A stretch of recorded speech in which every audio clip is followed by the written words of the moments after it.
हम last class में पढ़ चुके थे मराठा साम्राज्य में 1680 तक, जहाँ पे शिवाजी दुनिया को छोड़ के चले गए थे। ठीक, इवन जितने भी शासक जो मरे हैं, या मान लो जो जितने भी शासकों का अंत हुआ है, उनके बाद उनका साम्राज्य उनके पुत्रों में ही बटा है। ठीक है, तो यहाँ भी यही होगा।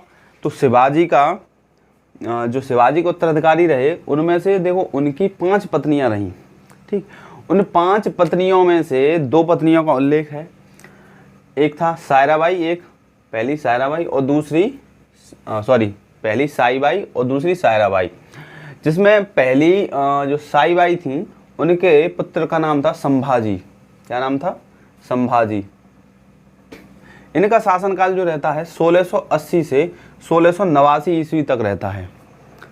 नोट करते चलना, इवन मैं समय दूंगा तो उसके बाद आराम से पॉज करके वीडियो को नोट कर लेना। और ना मतलब चैनल को प्लीज़ सब्सक्राइब कर लो, मेहनत बहुत ज़्यादा लगती है ना। तो संभाजी का शासनकाल रहा 1680 से 1689 ईस्वी तक। इनकी वाइफ का नाम था येशुबाई। संभाजी की वाइफ का नाम था येशुबाई। और साहूजी येशुबाई के कौन थे? पुत्र थे। साहूजी येशुबाई के पुत्र थे। इनका शासनकाल जो रहता है 1707 से 1749 ईस्वी तक। साहू जी का ये साईबाई के ही उत्तराधिकारी चल रहे हैं। ठीक, इधर जो हम वर्णन करेंगे साईबाई के ही उत्तराधिकारियों को करेंगे, इधर सायराबाई के चले गए। तो साहू जी जो पुत्र हुए वो येसुबाई के हुए, यानी कि संभाजी के पुत्र थे साहू जी। इन्होंने राजधानी बनाई सतारा। साईबाई का जो वंशज था, यानी पुत्र पौत्र थे, वो यहाँ तक। अब सायराबाई के जो पुत्र थे वो थे राजाराम। सायराबाई के जो पुत्र थे राजाराम संभाजी बड़े थे, राजाराम छोटे थे। ये दोनों ही पुत्र तो शिवाजी के हैं, लेकिन पत्नियां अलग अलग हैं, साईबाई और सायराबाई। राजाराम का जो शासनकाल रहता है ये 1689 से 1700 ईस्वी तक रहता है। 1689 से 1700 ईस्वी तक पहले संभाजी का शासनकाल रहता है, उसके बाद राजाराम का शासनकाल आता है। इनकी जो पत्नी बनी वो थी ताराबाई। इनकी जो पत्नी रही वो ताराबाई रही। ताराबाई के पुत्र हुए शिवाजी द्वितीय, जिनका नाम रखा इन्होंने शिवाजी द्वितीय। शिवाजी द्वितीय का जो शासनकाल रहता है वो 1700 ईस्वी से 1707 ईस्वी तक रहता है।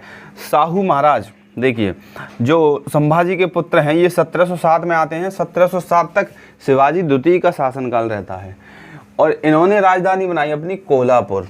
अभी आगे ये कहानी क्लैश करेगी और अच्छी तरीके से वर्णन मिलेगा इसमें। इनके जो पुत्र हुए शिवाजी द्वितीय के, इनका नाम रखा राजाराम द्वितीय, जिनका शासनकाल रहता है 1749 से 1750 ईस्वी तक। इतना समझ में आया? अब देखिए, यहाँ से शासनकाल शुरू करेंगे क्योंकि राजाराम बाद में आएंगे, पहले संभाजी चलेंगे। तो ये संभाजी का शासनकाल मैंने अभी आपको बताया है कि 1680 से 1689 ईस्वी तक रहा है।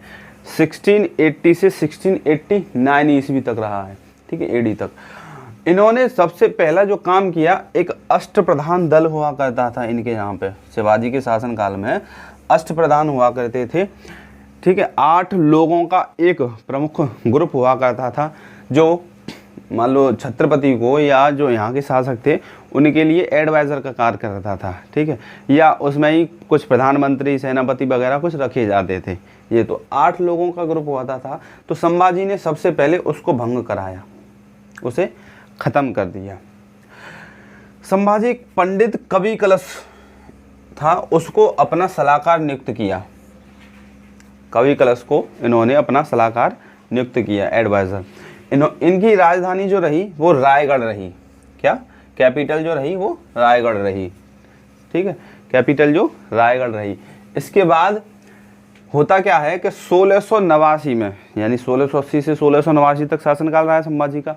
तो 1689 में मुगल सेनापति मुबारक खां, मुगल सेनापति जिसका नाम क्या था? मुबारक खां।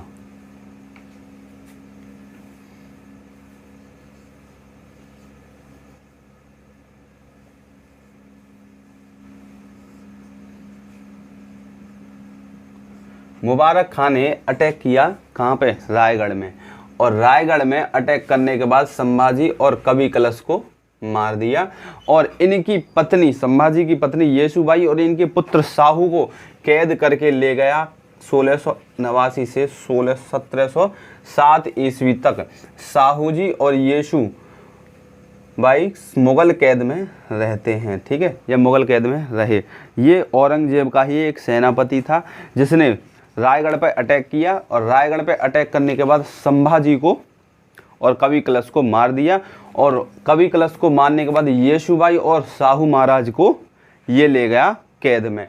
तभी इधर देखिए कि इनके पुत्र का, जो ताराबाई राजाराम के पुत्र का, शिवाजी द्वितीय का शासनकाल 1700 ईस्वी से 1707 तक रहा है। फिर उसके बाद साहू महाराज आए हैं। साहू महाराज 1707 में आज़ाद होते हैं, वहाँ से कैद से रिहा होते हैं, तो 1707 से 1749 तक रहता है इनका शासनकाल। इस तरीके से कहानी है, ठीक। अब ये एक्सपायर हो गए, निकल, ये इनको मुबारक खान ने क्या कर दिया, मार दिया। और फिर शासनकाल शुरू होता है राजा राम का। संभाजी, अभी संभाजी ही खत्म हुए हैं, केवल एक ही कड़ी खत्म हुई है, अब यहाँ से दूसरी स्टार्ट होगी, ठीक। तो राजा राम का अब शासनकाल शुरू होगा, जो 1689 से 1700 ईस्वी तक। इतना इसको पॉज कीजिए या स्क्रीनशॉट लीजिए, नोट कीजिए।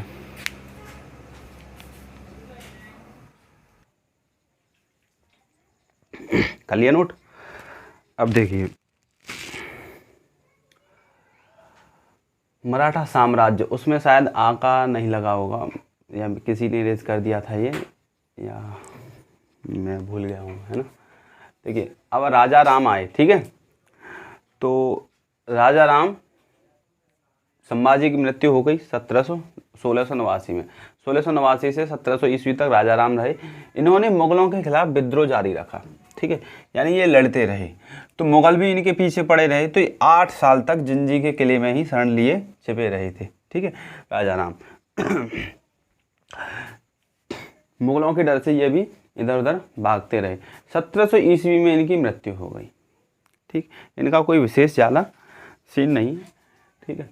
अभी 1707 ईस्वी में मुगल कैद से आज़ाद होंगे साहू महाराज। मुगल कैद से आज़ाद होंगे कौन, साहू महाराज। और साहू महाराज जैसे युद्ध आज़ाद होंगे तो ये जाएंगे अपनी चाची के पास, ताराबाई के पास, ठीक है, ताराबाई के पास। और ये बोलेंगे कि चाची हमारा अधिकार, चाची बोलेंगे कोई अधिकार नहीं। तो ताराबाई और साहू के बीच में युद्ध होगा एक 1707 में, जैसे खेड़ा का युद्ध बोला जाता है। और खेड़ा के युद्ध में ताराबाई वर्सेस साहू महाराज, जिसमें साहू महाराज जीत जाएंगे और ताराबाई हार जाती हैं। तो ताराबाई जब हार जाती हैं तो ये भाग के चली जाती हैं कहाँ, कोल्हापुर। और कोल्हापुर में इन्होंने और शिवाजी द्वितीय ने अपना वर्चस्व स्थापित किया। ये अपना शासनकाल उधर चला रहे हैं, तो इनकी राजधानी उधर कोल्हापुर हो गई। इधर साहू महाराज क्या करते हैं, इन्होंने सतारा में अपना राज्याभिषेक कराया, और ये जीते थे बालाजी विश्वनाथ की मदद से। बालाजी विश्वनाथ जो थे बाजीराव प्रथम के पिता थे, ये ब्राह्मण वंश से थे। बालाजी विश्वनाथ की मदद से ये जीते इस युद्ध को, खेड़ा वाले को। तो राज्य से इन्होंने अपना कराया सतारा में, और इनकी राजधानी बनी सतारा। फिर बाजीराव प्रथम ने एक संधि करी। जैसे बालाजी विश्वनाथ हट जाते हैं, बालाजी विश्वनाथ की मृत्यु हो जाती है, उसके बाद इनके पुत्र आते हैं। ये 1740 आई थिंक 20 या 40 तक कुछ रहते हैं, ठीक है। तो बाजीराव प्रथम आते हैं, तो बाजीराव प्रथम 1731 में एक संधि रखते हैं, जिसे बरना की संधि बोला जाता है। 1731 में एक बरना की संधि होती है, और बरना की संधि कोल्हापुर के शासक और बाजीराव प्रथम के बीच होती है, जिसमें सतारा की अधीनता स्वीकार करेगा कौन, कोल्हापुर। और यहीं पर ये साहू महाराज अपने पेशवाओं की मदद से एक महान मराठा साम्राज्य को खड़ा करेंगे। अंततः 1749 में इनकी क्या मृत्यु हो जाती है। साहू महाराज का शासनकाल खत्म। अब इनके बाद पेशवाई चलेगी, इसको नोट करो जरा।